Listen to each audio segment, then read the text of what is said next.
Ladies and gentlemen, welcome to the Ryan the Ride Mechanic channel. How the heck are you doing today? On today's program, I'm going to be talking about brakes. Brakes. That should be an easy one. Take one now.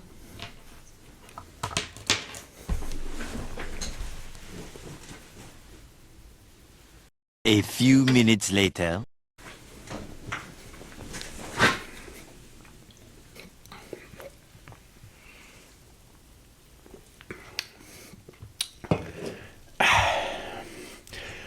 The skylight sucks. Oh, man. That's bad. Ugh. Alright, let's get into this video.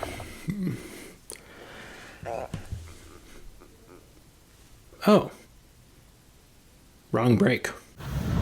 Now get ready. Here we go. Alright, so first we'll take a look at a brake. That's the thing I just took. Now, what's a brake? Those are the things on a ride that's used to slow it down, typically towards the end. There are four main styles of brakes. For this video, I'm going to go over. So the first style we're going to go over is a pinch brake. The second style I'm going to go over is a magnetic brake. The third style is an LSM brake. And then the fourth style is a hydraulic brake. First of all, let's talk about why rides need brakes. Seems kind of silly, but let's talk about it.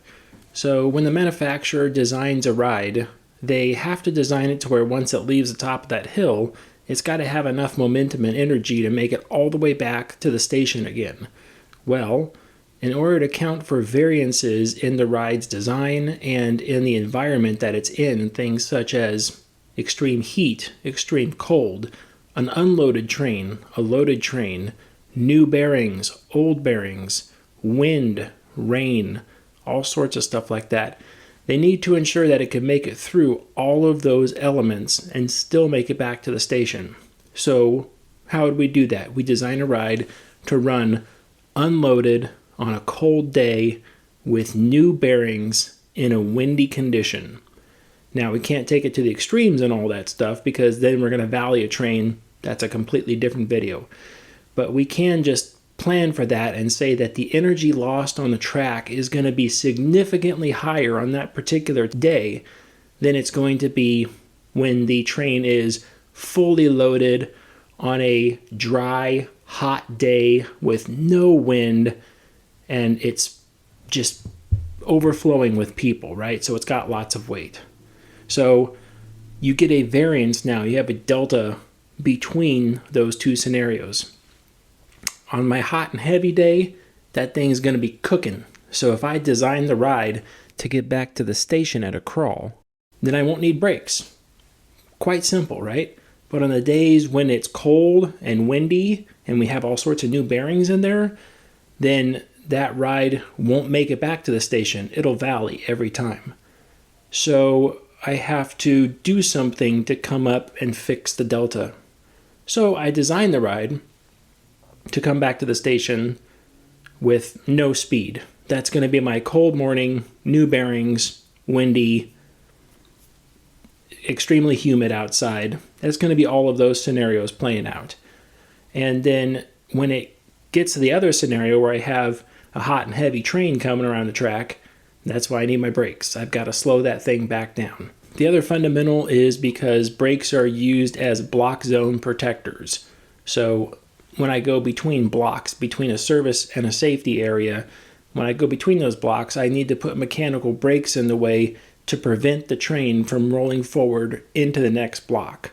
So that's the other reason you need some sort of a brake boundary between those, is for safety. That brings us to our next point. Why are brake runs always on a grade? Brake runs are typically placed on a grade of about 4%. That's here in the US, I'm going to say for every 100 feet, I'm going to raise the one end, which is the entry end, up 4 feet. So I'm going to use a 4% grade at least on that. That way, when I open the brakes, the train naturally starts to roll forward. If I didn't do that and I put the train on a flat level piece of track, when I open the brakes, I would need something else to move the train forward. You're talking stators, booster drives, people in yellow shirts, something like that. You got to move that train forward somehow. And the more of that you add to a ride, the more expensive and complex the ride becomes. So most people don't want to do that. So they simply just tilt the brakes at an angle. That way, the brake run at an angle.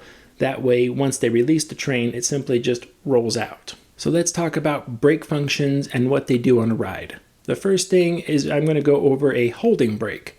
So a holding brake is typically a brake, but it's a much smaller, lighter weight brake unit compared to the rest of the ride. And this ride is pretty much just used to hold the train in one spot, typically while it's being loaded and unloaded. In the station, what you have there in the station is typically a holding brake. It's not a full bore brake like you would use further out in the brake run. So the holding brake is typically smaller, it requires less pressure to operate, and the pads and stuff aren't as thick to keep the train stopped in that one spot while you're loading and unloading the train. This can also be done with drive tires and things like that. These brakes in general are air released and spring applied, which means that if you lost air pressure, the brake would close. Then we move on to stopping brakes. These are the brakes that we're most familiar with out on the ride. These are the brakes that are used to slow the train down at the end of the ride and completely bring it to a stop. These brakes are also put in between block segments as safeties, either in block brakes or in service and safety runs, like in some sort of B&M roller coaster or aero coasters or things like that. The last one is a trim brake. Now, trim brakes are kind of backwards creatures compared to the rest of them.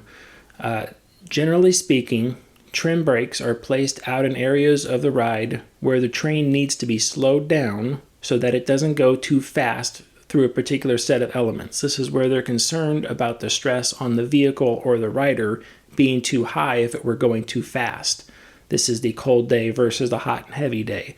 So the cold day, the trim brakes won't run at all. In the hot and heavy day, the trim brakes will run, and they slow the train down before they go through that next set of elements. Now, this can be done by numerous amounts of things. I mean, this could be done by magnetics or pinch, but typically what these are backwards operated from a holding brake or a slowing down stopping brake. So what I mean by that is that holding brakes and stopping brakes will use spring applied, air released. Trim brakes a lot of times will use spring released, air applied, which means that in the event of a power failure, an e-stop, any one of those functions, those brakes actually open and let the train go through. Just in case there's some sort of a problem, they don't want to slow it down even further. Now, there are some of these that are on older rides, wooden roller coasters, old arrows and stuff like that, that don't follow this function at all. That they are simply just there. They have air pressure going into them, and at the beginning of the day, the mechanic might set them for 30 psi, something in those bladders, just enough to slow the train a little bit, and then that's it. They stay set the rest of the day just like that. Whether it's power failure, e-stop, anything, they continue to work exactly the way they're supposed to. When we're talking about trim brakes, it becomes absolutely necessary in some rides to slow them down just to keep that stress off of the structure and the vehicles and the rider. So they will employ different ways to turn those on and off. Some control systems I've heard are simply enabled at the panel. They can turn those trim brakes on and off depending on the speed of the ride. More complicated rides, more newer rides, they are controlled by the PLC. Once it reads the train speed going a certain miles per hour, then it will engage the trim brakes or disengage the trim brakes. It's quite simple actually. On a lot of them, they simply just run a timer. Basically, they say from the time the train leaves a lift hill to the time it arrives at the trim brake, it should be no more than 15 seconds. So the trim brake is actually on and applied that entire 15 seconds, and after 15 seconds, it releases. So if the train is running fast and that train shows up at 13 seconds at that brake, it will simply just run through the brake, and the brake will slow it back down, trimming the train. If the train is moving really slow, it will take longer than 15 seconds. So at the 15-second mark, that brake automatically opens, and the train is allowed to pass through once it gets there, because we've already said If it gets there longer than 15 seconds into the run, it's moving slower, so it won't be applied there. Another style of brake that's not commonly used, but it is out there, is a Platin style brake.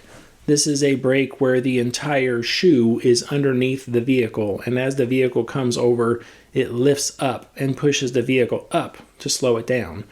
Now, these are typically used on much older rides and not so much newer rides, although Premier does use them on a lot of their Skyrocket rides. They're simply used mainly as holding brakes at that point, but Platin is the style where it's underneath there and it lifts up and then returns back down. The componentry is a little different on these because components in the track actually become consumable because you're pushing the train assemblies up into the track.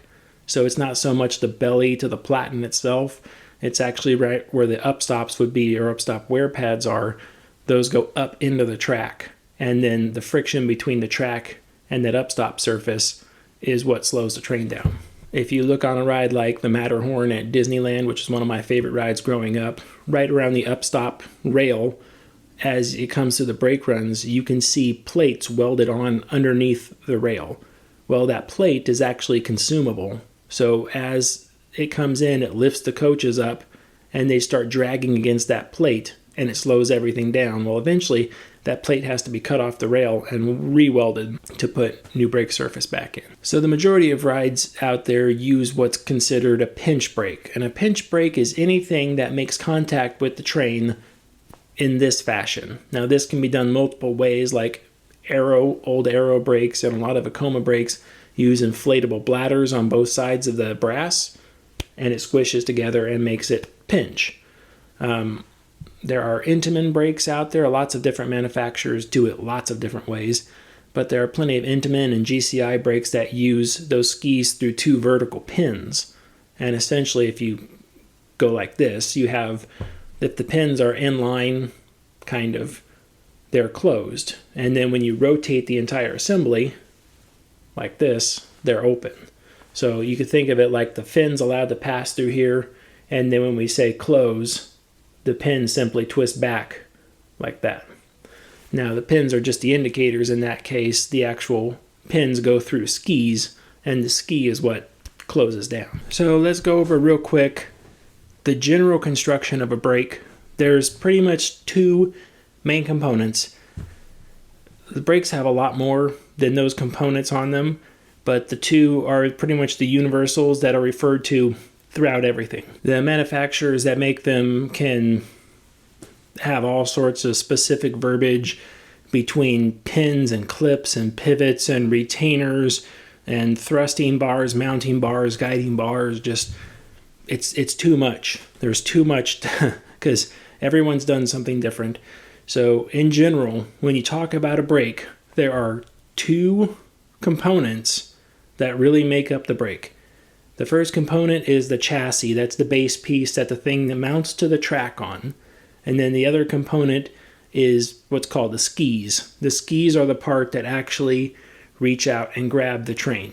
So you have the chassis mounted in the track, and then the skis, which are mounted to the chassis. Now, if we take a ride like Aero rides or Vekoma rides, between the chassis and the ski, they have a bladder inside of there. So you have the chassis, the bladder, and then the ski, and then on the inside of the ski is the brass lining, which is, they're typically brass. It's a bunting style brass. It's really heavy duty stuff.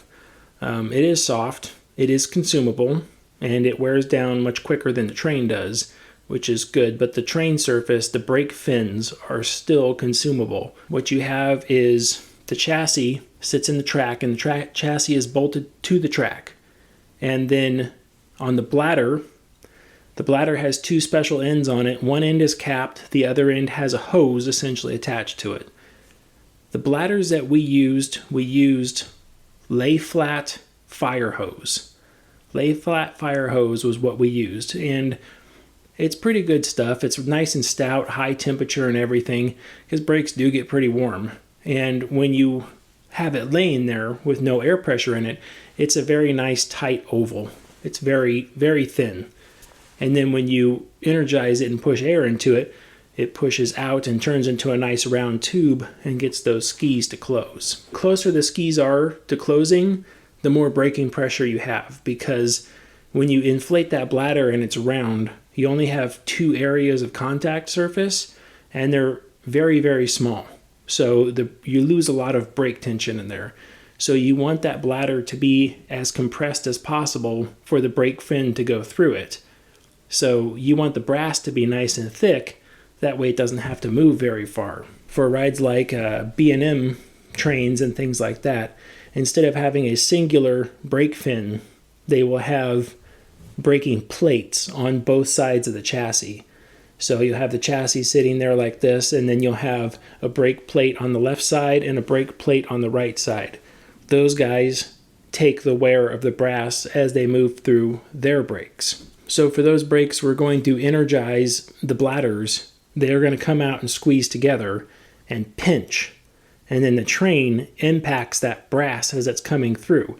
Now, if you build this assembly at home and then try to run a brake fin through it, you'll find out that your skis have just wound up 10 feet in front of you because the skis aren't holding on to anything. Well, for brake chassis like the Aero and Vekoma style, they use special blocks underneath the skis. Their ski has little fingers that stick down underneath. I'll just use my hand like this.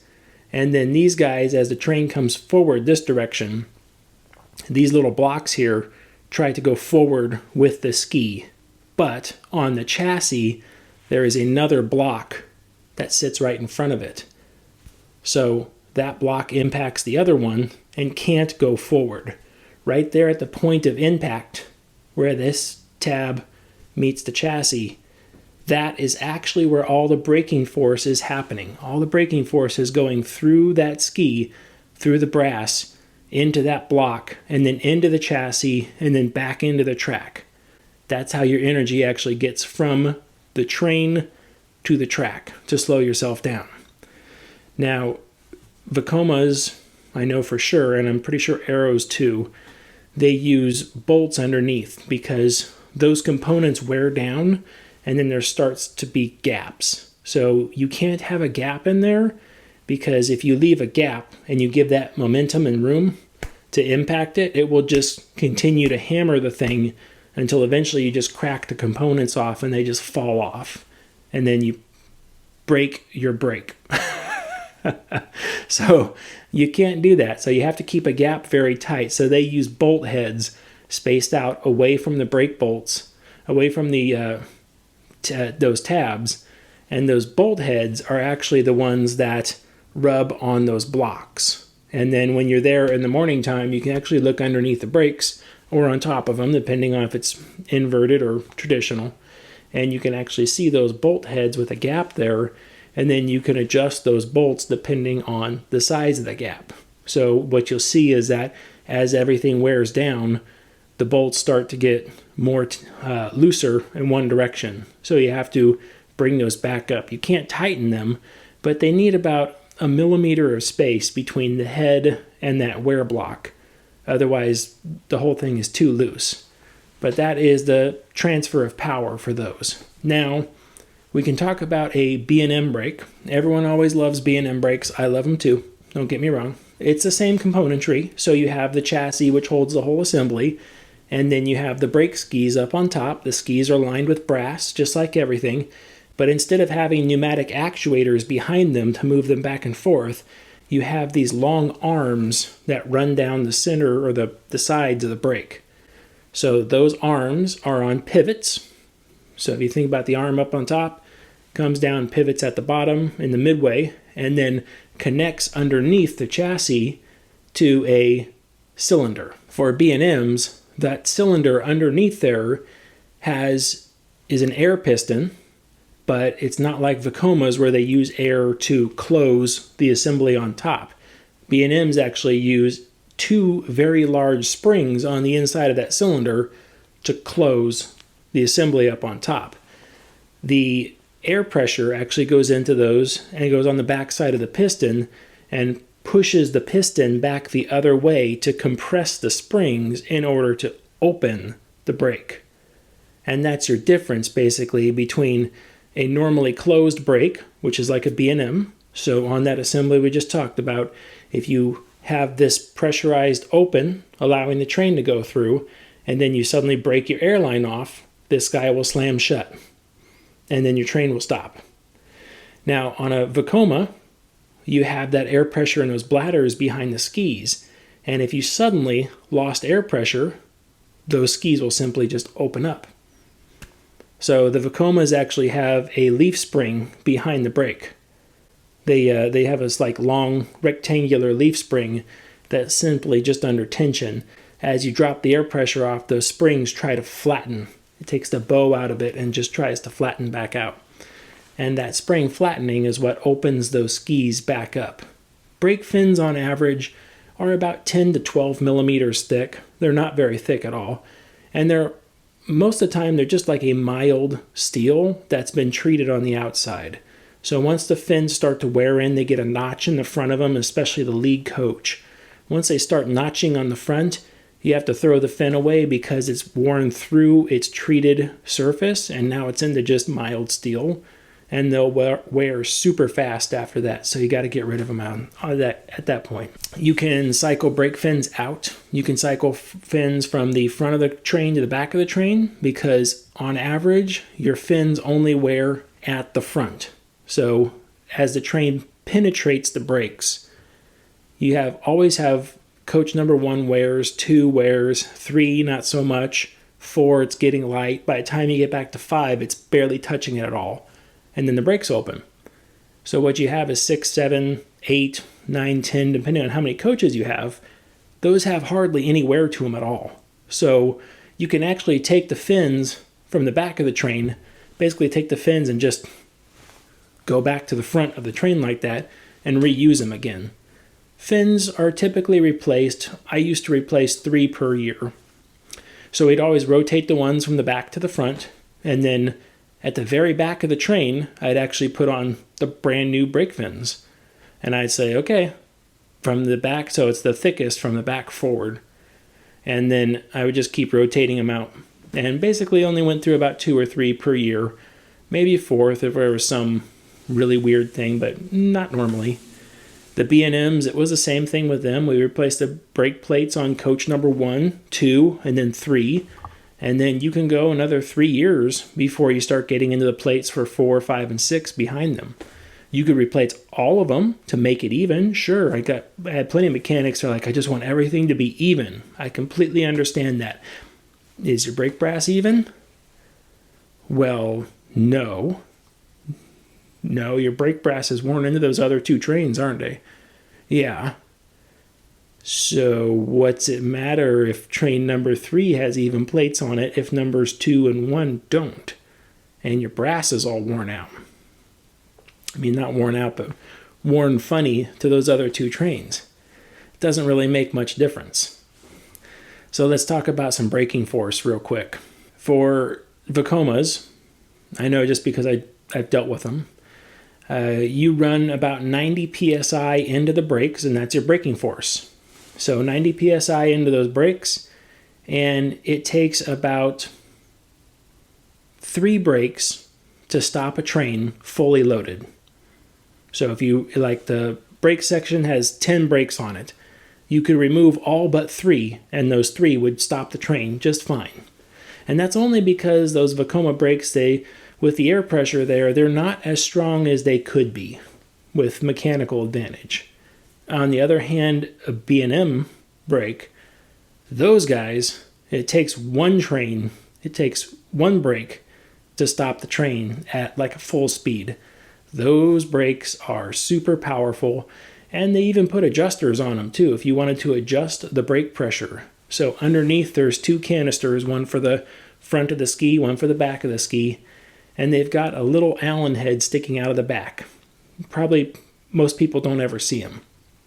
But this little Allen head, it sticks out of this hole, and that's actually your visual indicator of how much spring tension is on the brake. If the Allen head is all the way in to where it looks like it's almost tight, those springs are under maximum pressure inside that cylinder, and they're pushing closed as tight as they could be. And then if they're backed way out, 15, 20, 30 millimeters out, that spring its tension is backed way off on the inside, and it's not hardly pushing any pressure on those skis. And you say, well, why would you want to do this? Well, we set ours up to where it was, when in a cold morning, and we did a block check, it used to hang the train out too far out of the back. We had to send people up because we were worried about that when we opened the brakes up, the train would roll backwards. We were worried about that. So what we did is we lowered the brake tension on the entry like 2 to 3 brakes. That way the train came into them and was able to get deeper into the segment. So we knew for sure that on cold days we can get the train further in, didn't have to worry about it rolling backwards. More practical use for it is that since the skis wear uneven back to front because they basically V out as the train comes through. So since they wear uneven back to front, we also noticed that if you took the entry cylinder and backed some pressure off of it and left more pressure towards the front, we started wearing the brass evenly straight down instead of it was always worn to the front. So we took the pressure off the back and left it on the front. That way when it came in, it wore down evenly. That was pretty nifty to start figuring out, but we were able to figure that stuff out. It wasn't in the book. We didn't have any instruction on it or anything else. The book did call out that those were the pins for tension adjustment, but there was nothing in there about why, when, or how to adjust the tension. So we just kind of forged that on our own. But when we were done with everything, all the brakes were really nice. We had even wear front to back. We had short block penetration figured out to where the train on a cold morning could come in and we didn't have to worry about it rolling backwards. It was pretty nice. So let's move on to magnetic brakes. Magnetic brakes, also referred to as eddy current brakes, are really nice. They're used on the majority of rides now. So eddy current brakes are basically 2 magnetic shoes. There's a north and a south to each side, and it's not like one entire shoe assembly is north and one entire shoe assembly is south. They're actually polarized. If you look from the top down, the magnets oscillate with each other. They go north to south to north to south to north to south as it goes down there. And then on the train has a reactive style fin, or a copper fin, brass fin, aluminum fin, something that's non-ferrous. That fin passes through those brakes. Now, through that magnetic gap. Now, as it passes through the gap, that fin creates what's called an eddy current. That eddy current swirls on that fin. And basically, if you put that fin in front of a north-facing magnet, that fin creates a south-facing pole in the eddy. Now, it is super weak and pretty much non-existent. But funny, because when you move that fin through that face just a little bit faster, that south pole becomes stronger.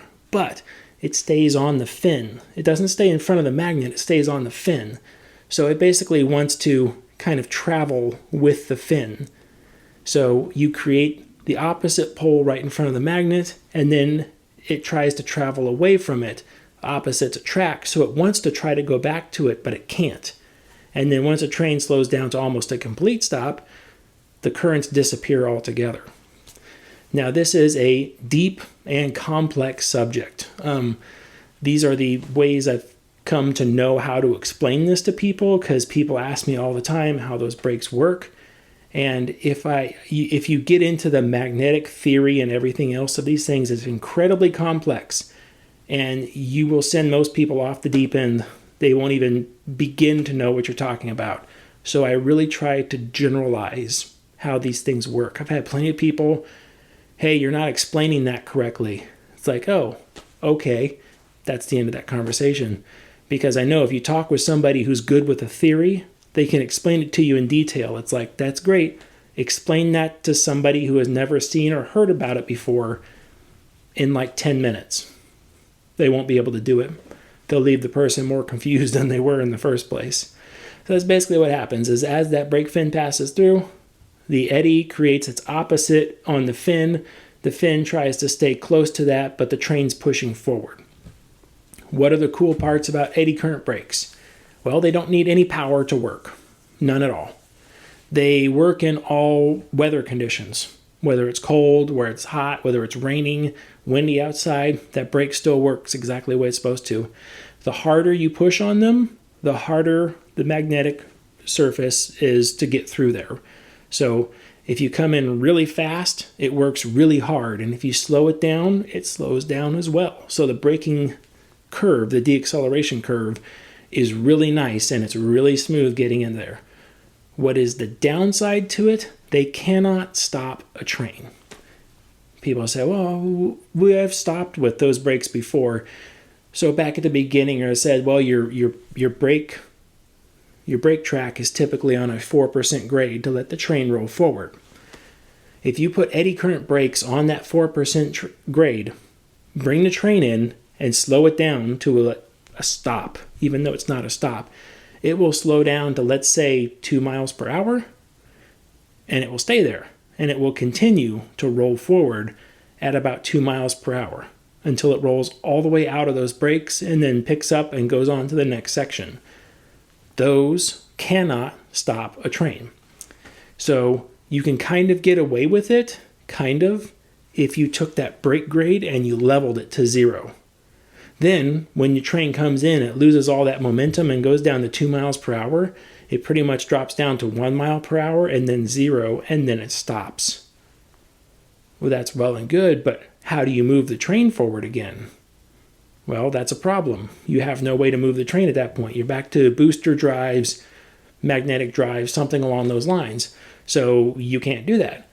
So manufacturers right now are coming up with a mix of brakes, and that is magnetic brakes to do the majority of the slowing and the bulk of the stopping.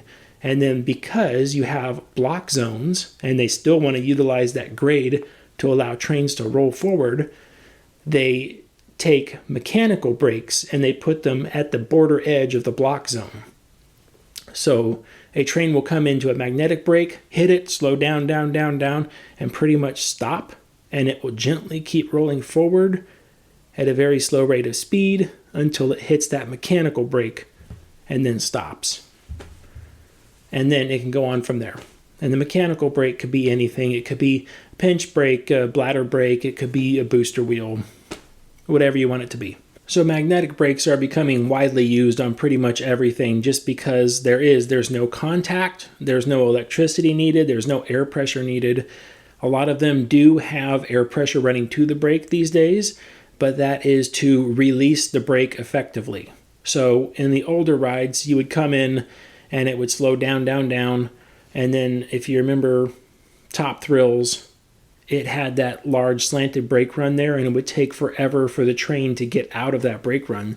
That's because Intamin gave it the slope, and they gave it those magnetic brakes, but then they didn't give it a way to release the magnetic brakes. So it would just sit there and take forever and just crawl through those brakes at the end until it eventually came out of them. So magnetic brake manufacturers started coming up with positionable or executable brakes. So basically, if you take the magnets on the inside and you have your North Pole magnet here and your South Pole magnet here, if you put them right over the top of each other, it creates the eddy as the fin passes through it. But if you just take that exact same thing and then break the polarity and shift the magnets off of each other like that, even if you had south to south lining up on this side now, if you just shifted those magnets apart from each other, it pretty much almost completely breaks the eddy current as it goes through there. And the train's allowed to pass right through.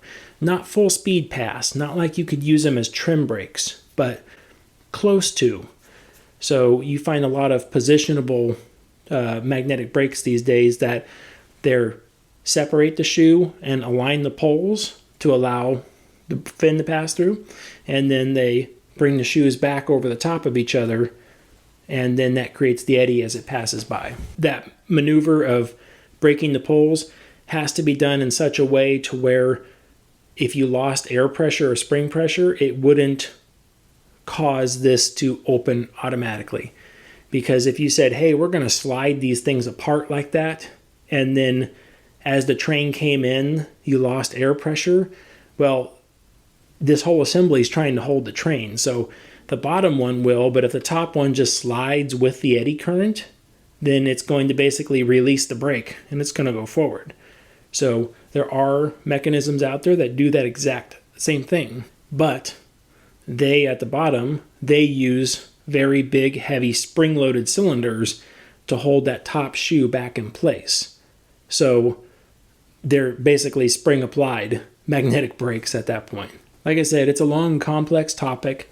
If you want, there is a video for this already on my channel. I did it in my series of, I did eddy current brakes and then LIM and then LSM technology. So if you want to look for those videos down there, go ahead and look for those videos, because the video is all about magnetic brakes and how they work.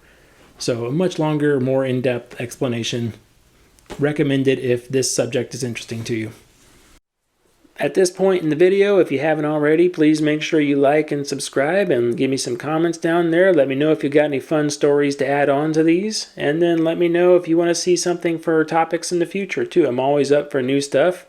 I've got a list of things that I'm making, but sometimes somebody says something and I'm like, oh yeah, let's do that one real quick. That really sounds like fun. I do enjoy getting that information. You guys come up with a lot of good ideas for videos, so let me know if you got them. You can also email me at ryantheriotmechanic@yahoo.com. Let's get back into the video. So let's talk about LSM brakes. LSM brakes are not a new thing, but they're newer. And the reason why they're newer is because the cost of the LSM technology keeps coming down further and further and further and further. Every time the technology cost comes down on that stuff, people find more ways to use these things. So now we're starting to run LSMs in brake runs. So what's our advantages there? Well, LSMs work almost the exact same way as an eddy current brake. The difference is that instead of letting it generate the field on its own, we're energizing electricity and pushing it through there to generate the magnetic polarity. So it has to read the train coming in, find its magnetic polarity in the rake position, and then fire to slow it down effectively. So you'd say, well, that sounds like a lot to go wrong for something that's supposed to be a failsafe. Kind of. But the nice part about those LSMs is that when they are not being used, they are connected to a device back in the control room that's called a brake resistor. The brake resistor is a giant resistor that is like you would find in a piece of electronics, like the little tiny resistors you find in a piece of electronics. It is that resistor, but it's very big in the control room. And what happens is that during commissioning, they set the default in the brake resistor. They're able to make adjustments to adjust the curve, and then they set the brake resistor to those brakes, to those LSM motors.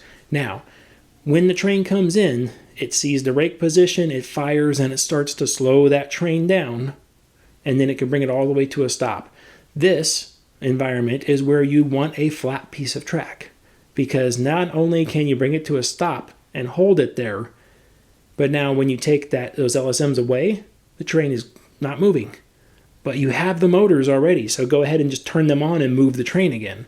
So that is where a flat track is very helpful in those scenarios. So when you lose power and you have no more power to fire those LSMs, what happens is the train comes in and it comes across those LSMs, and as the magnets in the shoe underneath the train, as they start to pass by, in each one of the coils, it generates electricity. Well, when that electricity has nowhere to go, and it's just open air on the other side, it has no effect on the train, and the train just flies right over that.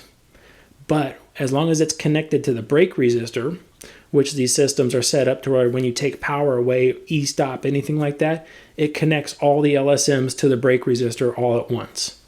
So when the LSM is connected to a brake resistor, it's like turning an alternator that's been grounded out. If you have any sort of experience with cars, if you take an alternator and turn it, free spin it, it'll free spin. But if you ground out its polarity to the chassis, it's like locking the alternator. You pretty much can't turn it. Well, it's the same type thing.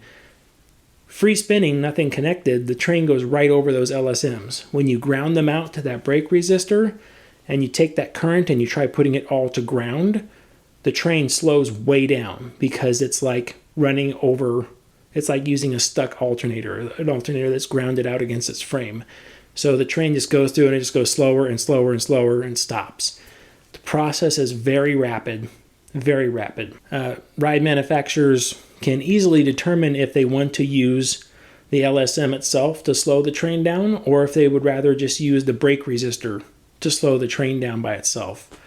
LSMs take a little more technology, a little more finite precision to get that train slope down right, and the brake resistors are very fail-safe.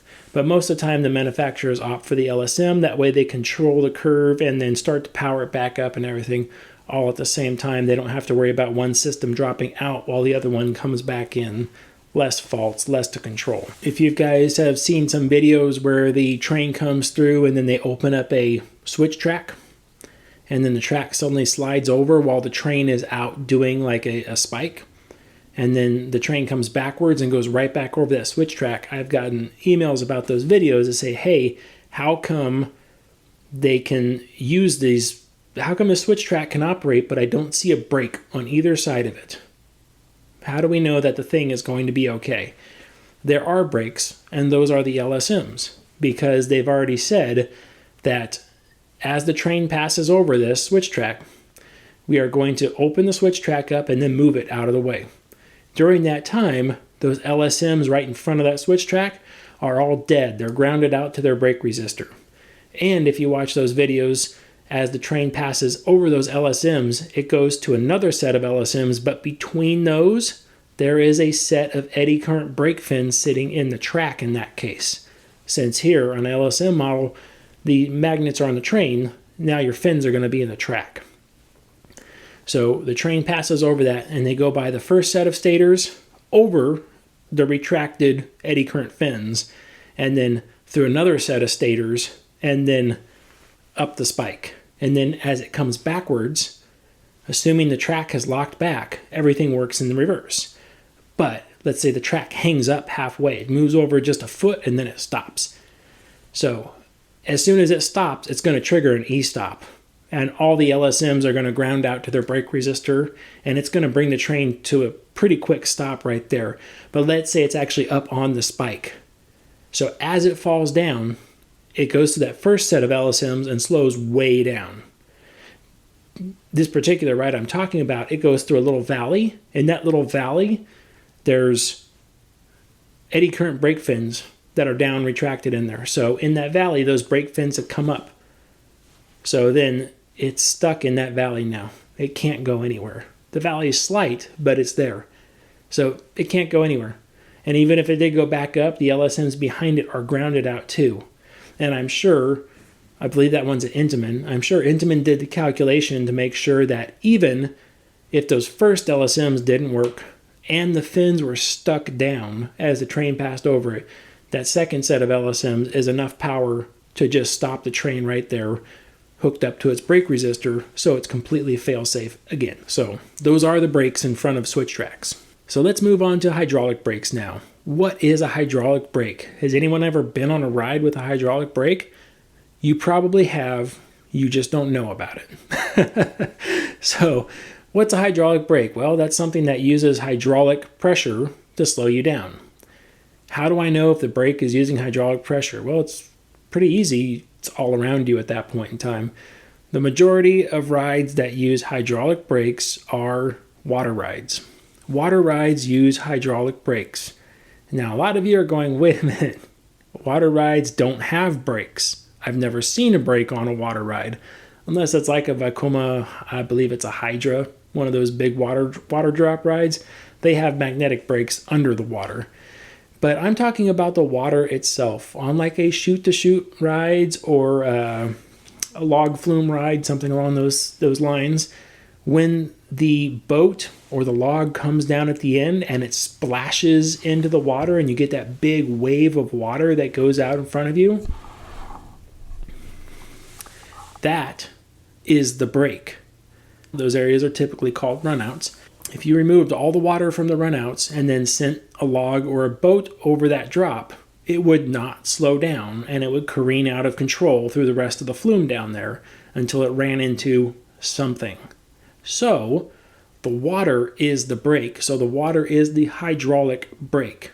Water rides use water to slow them down safely.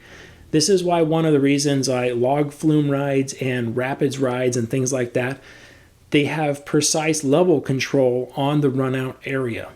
They have sometimes 4, 5, 6 sensors monitoring the water level to make sure that it's okay before that boat comes down and splashes down. Because if there's a problem and the water leaves somehow, someone's going to get hurt because you've just removed the brakes on the ride.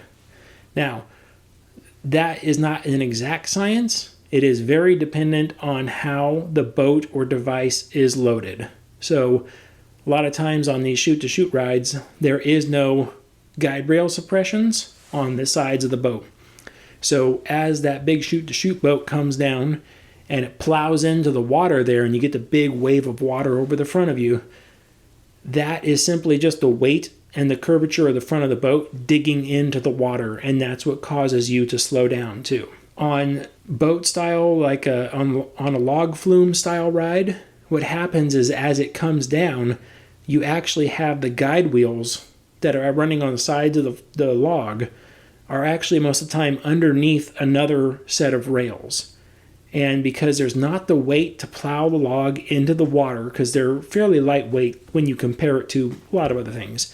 So since the weight's not there to make that log plow in at the end, they actually do it by taking the guide wheels and pushing the nose of the log down into the water on purpose.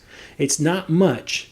It's just enough to make it dig in, make it splash, make it scrub its speed off, and then while it's floating there, it can easily just float underneath those rails and continue to go, and a lot of times the guide wheels will just turn underneath them as it gets out from underneath those rails into the rest of the flume and continues on its merry way.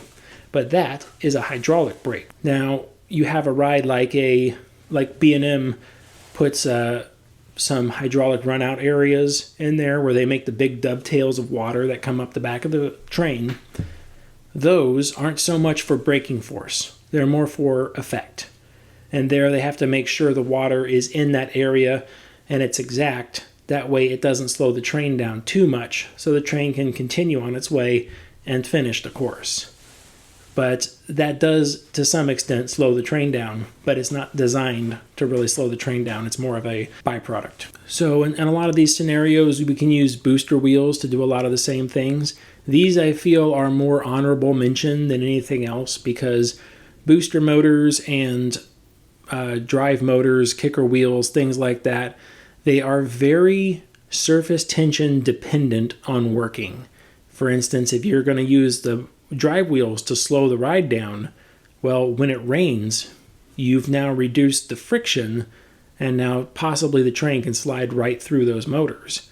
So things that use drive wheels, I don't like to refer to as the brake because it's not a fail-safe. A lot of rides that use a drive wheel scenario as the brake, either they're in a separate block by themselves to where they don't have to worry about it if it doesn't stop, or they're in something where there's only one train on the track anyway, and they don't have to worry about it destroying something else behind it or in front of it. Booster motors and kicker wheels typically work off of the actual drive motor itself, and the motor itself has a very small brake on the backside, which is electronically released at that point. It's got spring holding it shut, and then it's got a coil, and when you energize the coil, it sucks the brake plate away from the motor, and the motor is allowed to free spin. So it's that little tiny brake coil behind the motor that's got its force amplified through the gearbox that allows it to actually hold the weight of the train from rolling forward or backwards,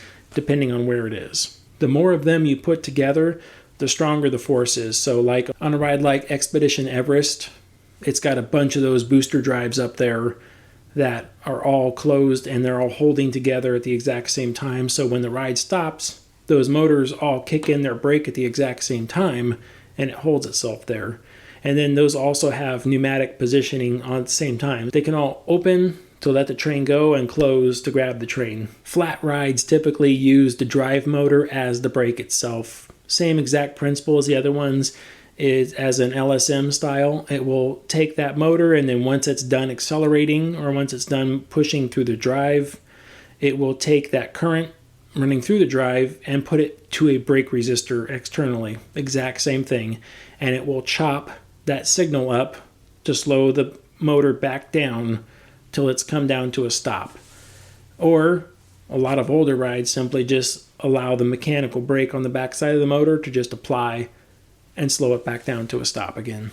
Some rides, like a top spin, I know for sure, they use a very large drum bladder brake on the side, multiples, and these are basically brake shoes that are sitting there. They're large diameter circumference brakes. They're large diameter brakes that sit inside of a drum, and when you put air pressure to them, the shoes expand and make contact in all directions to slow the gondola down. For a top spin, there's enough tension that it holds the gondola in one spot, and that's what actually gives you part of the top spin feature. The rest of the top spin, as it's flipping over, is actually all done through drive balancing in the back. But you need the brakes to start the process for sure. So on a lot of those smaller motors where we're talking about using the brake coil to produce all the braking force for the ride on small flat rides, that's where the tensioning of that brake coil is very critical. That is your braking for the entire ride. So you want to make sure when you go back there, you can open it up and use a feeler gauge all the way around to stick it in there and make sure that the coil gap is identical all the way around, whatever the measurement is. 0.7 millimeters, stick it in there and make sure it's 0.7 millimeters all the way around the thing. That way it's always an even braking force, because the springs inside of there that are inside the coil, the springs push forward on that pressure plate, and that's what gives you that even braking force so that the ride can't move or slip while it's being loaded or unloaded. Adjusting the tension on a Vekoma brake, aero brake, it's like I said earlier, you would take the air pressure and you would increase it into that bladder and it would squeeze harder and harder and harder, or you would decrease it and then move the pressure back. Most of the time it's not really necessary unless you're working on like a boomerang style ride. Then those require kind of a constant brake pressure adjustment to, as the day gets warmer, increase the pressure. As it gets colder, decrease the pressure. Good maintenance teams run around and they constantly adjust those brake pressures, sometimes 2 or 3 times a day if needed on those boomerang style rides. B&M brake pressure adjustments, pretty much not necessary. Once the thing's adjusted on its initial, just let it go. There's really no reason to adjust it again afterwards. Eddy current brakes. Eddy current brakes are adjustable. It's not so much the positioning of the magnetic polarity, it's actually your air gap that the fin passes through. The wider the air gap is, the less effective the brake is. So you want to close that air gap to make it tighter and tighter, and it will produce more of an eddy current on that fin as it passes by. So those are adjustable. And then your LSMs are also adjustable, but that's done through the brake resistor, which is done through tuning that's pretty much set once by the manufacturer, and then no one touches that again. But they are adjustable. If it ever needed to be adjusted, it's there to be done. And then hydraulic brakes, as long as the water is there, it works. So you don't really have to worry about that too much. But you can add more water or take some water away to adjust the braking force. Water away, that's why the ride has lots of monitors monitoring that level to make sure it can't go too low. But you can always overfill a water ride and give it a little bit of extra oomph stopping. But most of the time, you don't even notice that difference between a low water level and a high water level. Because it's the same difference between a boat with a bunch of kids in it and a boat with a bunch of adults in it. It's very minor. A lot of these times brakes run out of adjustment simply by all the slop in the bushings and bearings as they're pivoting and turning. That little tiny bit adds up, and then you wear the brass down a little bit more, and they all add up to this critical component where it might not be able to stop the coach in time. There was this video where the coach ran right through the brake assembly and slammed into the coach in front of it. Well, you could tell when it hit the first set of brakes is that it was being slowed down. You could tell it was slowing down while it was going through those. It just wasn't enough. So there was something else going on there. It could have been wear and components. Chances are it was probably just low on air pressure, and nobody caught that the pressure was down, and then they ran into a block check scenario, and it slid through and bumped the one in front of it. A bunch of years ago, Screamin' at Disney's California Adventure had a problem where it crashed two trains into each other because of the brakes. That actually sent out a service bulletin through the industry. We found out that they had replaced the valve. They had replaced the pneumatic valve that opens and closes the brake with another different pneumatic valve. And unfortunately, they were the first ones to find out. It wasn't them trying to cut corners, nothing like that. So what happened was they needed this valve because they had the brake was malfunctioning. So they needed this valve. And from what I understand, they contacted Intamin. Intamin's like, long lead time part, not going to have it for a long time. So they went to the valve, and the valve, they just got the numbers right off the valve. It was like it was like a Parker valve or something like that. So they're like, yeah, Parker, do you guys have this valve? Yeah, we got a bunch of them sitting on the shelf. Great. So they put the valve in there, got the ride back up and running. Cool. They came into a block check scenario, and there was something different about it. I'm not sure, I can't remember exactly what it was, but basically this valve had to fast act, and it couldn't. It was slow. So it grabbed the train that was going into that block, and the train slowed almost all the way down until it was holding on to just the very last coach, and then that coach slipped through that last brake to where it was almost stopped, but it let go of it. And that saved them from a very big problem. But that train went through that next helix and then collided with the train in front of it. So after the report investigation that they did, they found out that Intamin had taken the initial Parker valve that was what they bought, and they had taken the spool, which is the part that actually shuttles and controls in the middle of the valve. They had taken the spool out because it didn't flow the CFM, the cubic feet per minute of air that they needed through it. It was slow. So they took that spool valve out and machined the bore open and put a larger spool valve in there. So I remember when that happened because our engineering had contacted us and said, hey, look, this is what happened. And then they basically relayed that exact same story. They're like, so we need to know anytime that you guys have replaced any one of your brake valves with a valve not from the manufacturer. And they didn't care who the manufacturer was. By that I mean the manufacturer of the ride. So they didn't care about that at all. They just wanted to know if we've ever replaced on a B&M, if we've ever replaced that brake valve with another brake valve that we did not get from the manufacturer, even if it was the same part number, we needed to let them know. And it's like, well, yeah, we've done this all over. We did this all over the place. And they contacted the manufacturers for us, and they said, yep, just like we thought. Everyone was like, no, that's an off-the-shelf part. Why would you do anything with it? So it was just some of the Intamin models that were affected, where they're like, okay, they basically bored out something. And that caused some contract issues in the future because we were starting to get very specific with ride manufacturers that they were to use off-the-shelf parts to build the ride.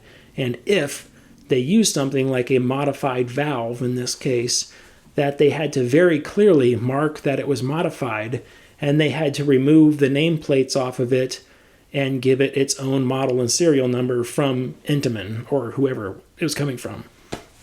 That way this sort of thing couldn't happen in the future.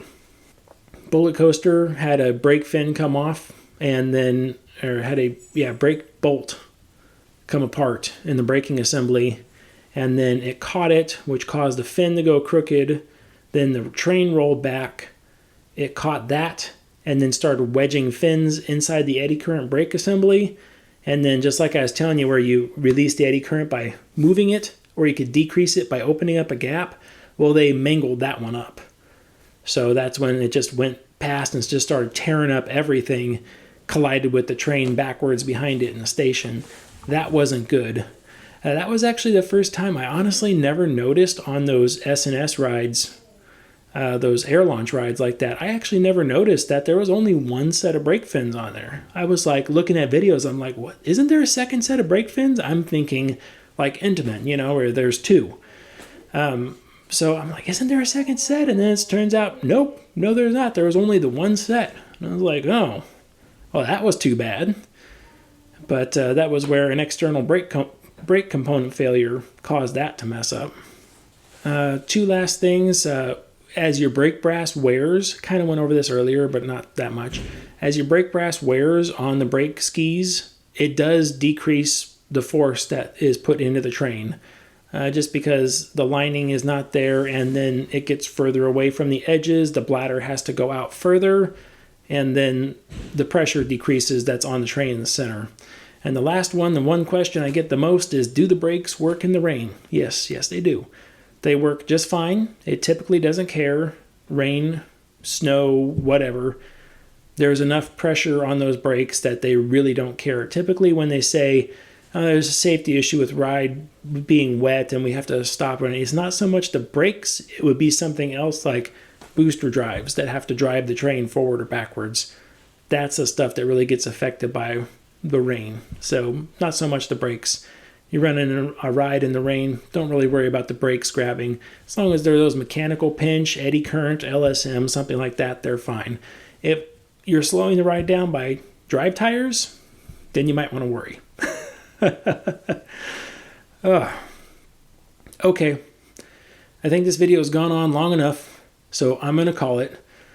Make sure you like and subscribe, do all that stuff. It does help me out. I do appreciate it. And remember, as always, stay off the air gates. Bye.